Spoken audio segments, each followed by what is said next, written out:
Welcome to Egypt, the land of the pharaohs, the cradle of civilization.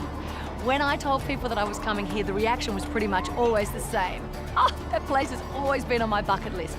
It just has that effect, doesn't it? And over the next 3 weeks, with Scenic, we are going on the most magical journey. We will go floating in the Dead Sea, snorkeling in the Red Sea. We're off to Petra in Jordan. We will bargain at markets. We'll meet the most extraordinary locals, eat yummy food. There is so much that we are going to see and do. And I really don't think I could have chosen a better place to start than right here, the pyramids of Giza.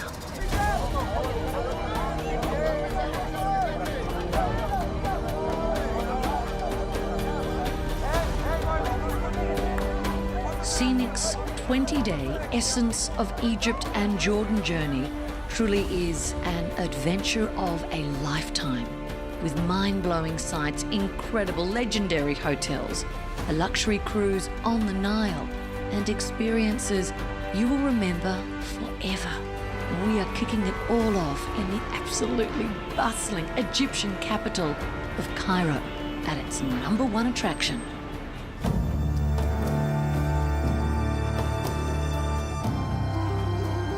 You know, it's really impossible not to be overawed by the sight of the pyramids. The biggest of Giza pyramids, duly named the Great Pyramid, is one of the 7 wonders of the ancient world. And not only is it the oldest of the 7, it's also the only one still standing. Do you still get excited when you come here? Does your heart race whenever you come here still? Definitely, definitely. Every time, I consider it like a time machine. You put yourself in a time machine and then you go back 4,600 years of time. Is it amazing? Amazing. These mysterious structures loom large as a backdrop to the city of Cairo and as an emblem for ancient Egypt. You know, for many people, just being here really is the fulfillment of a lifelong dream. The 3 large pyramids were burial chambers for the most revered pharaohs of the time, and the smaller pyramids nearby house the tombs of their queens. Do you know, the most important to know that they didn't consider themselves as human beings. They considered themselves as gods. So the pharaoh, he was the god, divine king.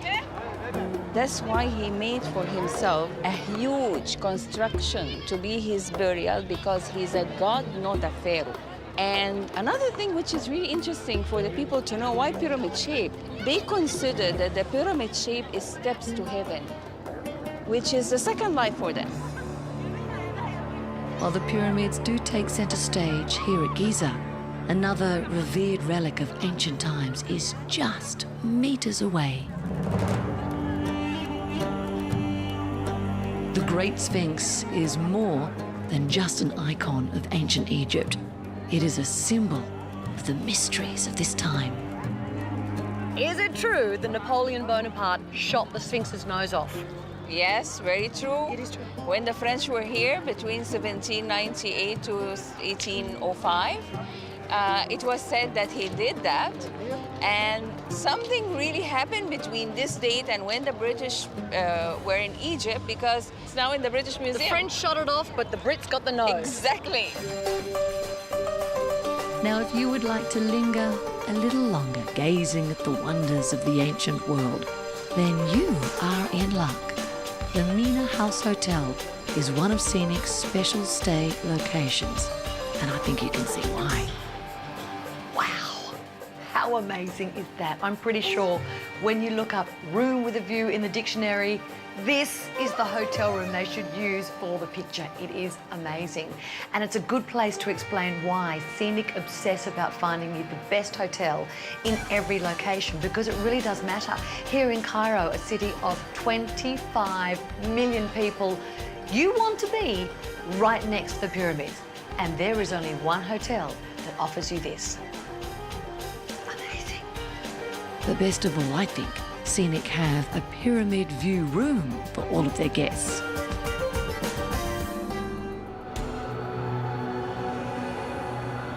One of our Essence of Egypt and Jordan journey with Scenic is the bustling Egyptian city of Cairo.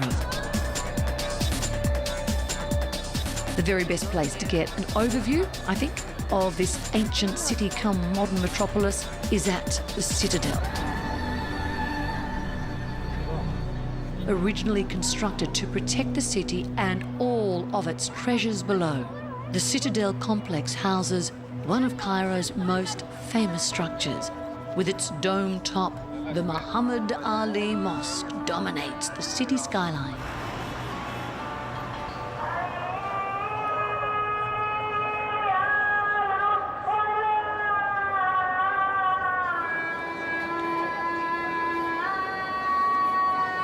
Hanan, this is not what I was expecting. We've got little children going crazy, people taking selfies, some people praying. It's very family-oriented. Yeah, it is, because this mosque is from 1830, so it's very old. It's an antique now.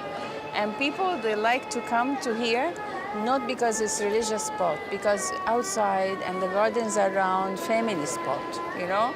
And beside, they can visit also a mosque, which is part of our life. Yes. Tell me about this chandelier, it's beautiful.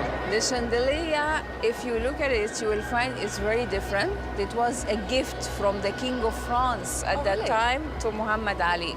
So from King of France to the King of Egypt, especially for his new mosque. Now, most big cities of the world boast a national museum, but very few, if any, could claim the wealth of artifacts and ancient history that you will find right here. This is like the United Nations here. The reason that the Egyptian Museum is on every traveller's must-do list is because, quite simply, it is one of the greatest museums on the planet, not just because of its pharaonic antiquities collection, but also its Roman, its Greek, and the superstar draw card here is its King Tutankhamun's tomb collection. It is the only one of its kind in the world. The whole collection, intact, complete, inside.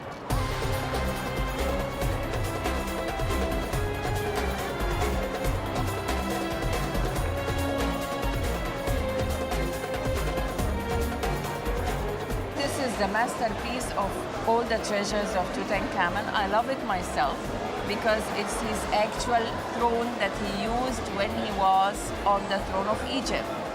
And the lovely thing is, in the back of the throne, we have a family scene of him and his wife together. You could not put a price on something like this, could you? No, never. Because it tells a history, it tells a story. It's not just the material. Of course, it's covered all with gold. Of over 100,000 artifacts in the museum, it's the thousands of items from King Tutankhamun's tomb that hold pride of place. This mask is solid gold, and this used to be on the top of his coffin, which had his mummy, you know? Face feature of the king and his beard. By the way, you have to know, he never had a beard in his lifetime. This used to be attached to be a royal sign. Hanan, now that I see this in front of me, I cannot believe the detail, how beautiful it is. It really has to be seen to be believed, doesn't it? Exactly. You cannot believe that this is 3,500 years. And it's not just the details, it's the condition, perfect condition.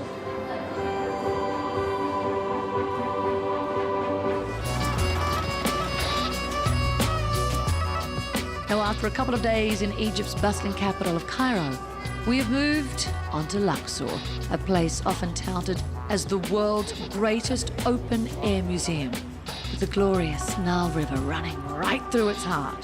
And as a base to explore this area's treasures, Scenic will have you at the very best address in the city.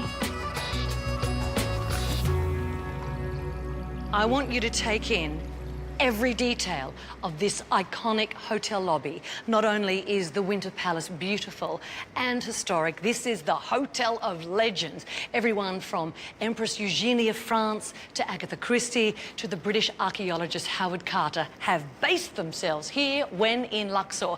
And it was from this royal staircase, no doubt standing somewhere around about here, that Howard announced to the world that he and his workmen had discovered the step that led down to the tomb of King Tutankhamun.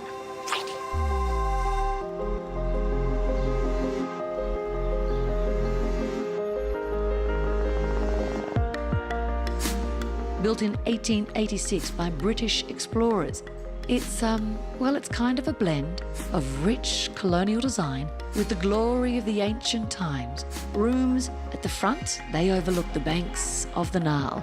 And at the back, century-old royal gardens. I loved wandering through these gardens. Across the road is the Mummification Museum.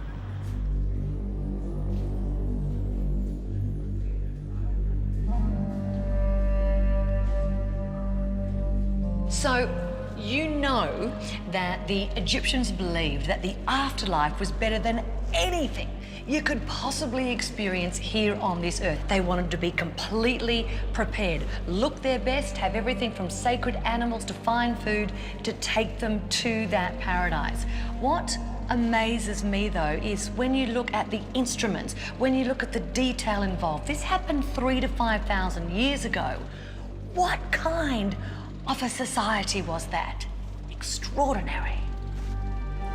Over many centuries, the ancient Egyptians got the mummification process down to a fine art. So that body has been stuffed and layered and wrapped. Exactly. It's ready now, so stuffed, ready, and then they wrap the body in linen bandages, like all over the body. Then they put the death mask on the face. And the death mask, that's for the spirit, to recognize its own body. And so have they built the face up? Exactly. They stuff it so it would be like, gives that baby face, like modern plastic surgery nowadays. Yeah. He's had a little bit of filler. Exactly. It's a filler. You can see the cheeks being filled.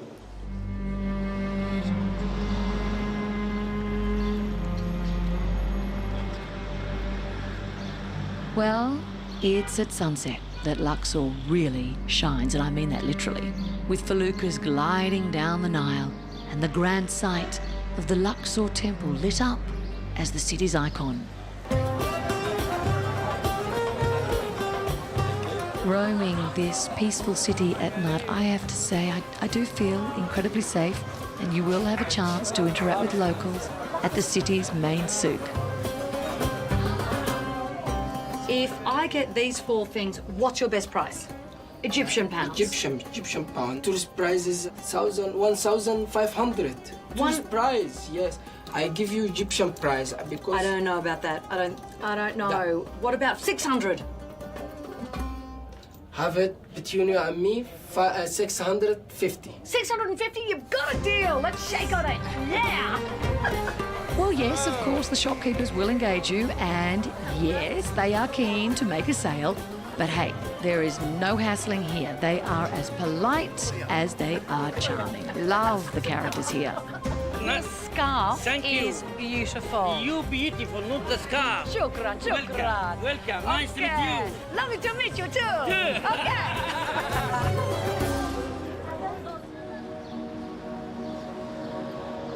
In a country of ancient riches, Egypt's West Bank of Luxor is arguably the biggest treasure chest of them all.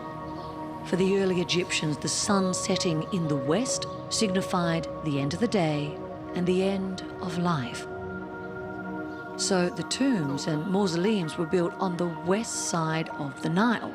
Now, one of the most impressive is the mortuary temple of Ramses III, locally known by its Arabic name, Medinet Habu. So, no other gate is like this. Yes, it's totally different gate. It was built in a style of Syrian castles. And that was because Ramses Ramses III he fought in fought Syria. in Syria quite a lot. and he's the last great pharaoh ever. Because after that, the ancient Egyptian civilization started to decline. It's a wonderful place. I actually feel quite emotional and overwhelmed. It's so huge. To see the paint on the walls, to see these incredible inscriptions. Ironically, one of Egypt's most impressive sites is found underground. Right, so heading to the Valley of the Kings, to the gate. Are you excited now? This is totally impressive. For more than 500 years, this valley served as the resting place for the rulers of ancient Egypt, now aptly named the Valley of the Kings. So how many tombs are there? 63? No, 64. 64? They keep finding every now and then there's like new tomb and more excavations. Why would they build their tombs here? Yeah, because mainly they found a natural pyramid in this area, and the pyramid shape was sacred shape for them. So that's why they chose this valley, not next door valley. This is Ramses III, the last great pharaoh. And Well, although most of the riches and the treasures have long since been removed and raided, the images and hieroglyphics remain, thank heavens for that. Incredibly, they are still vivid and detailed all these centuries later.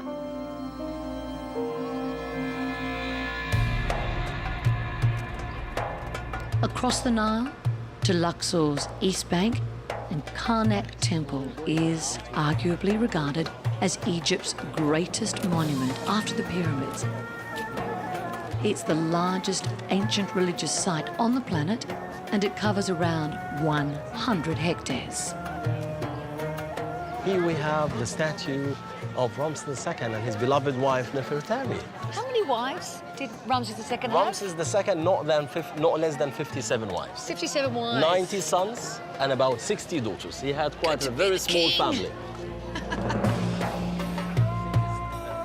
Covering an area of over 5,000 square metres, the hypostyle hall is absolutely mind-blowing in both size and structure.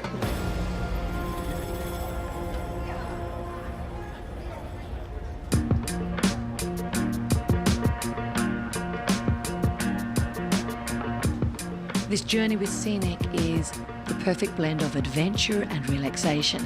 And after a day of exploring, this is where we are lucky enough to unwind. The luxurious Sanctuary Sunboat is our abode for the next few nights as we glide down the famous Nile River. Well, did I keep my promise or what? Did I not say to you at the start of this show that we would be seeing the most mind-blowing sights and saying yes to adventures that absolutely humble you as a traveller? And we haven't even sampled the Nile yet, ancient Egypt's original highway. I think it's time we stop being in denial about the Nile.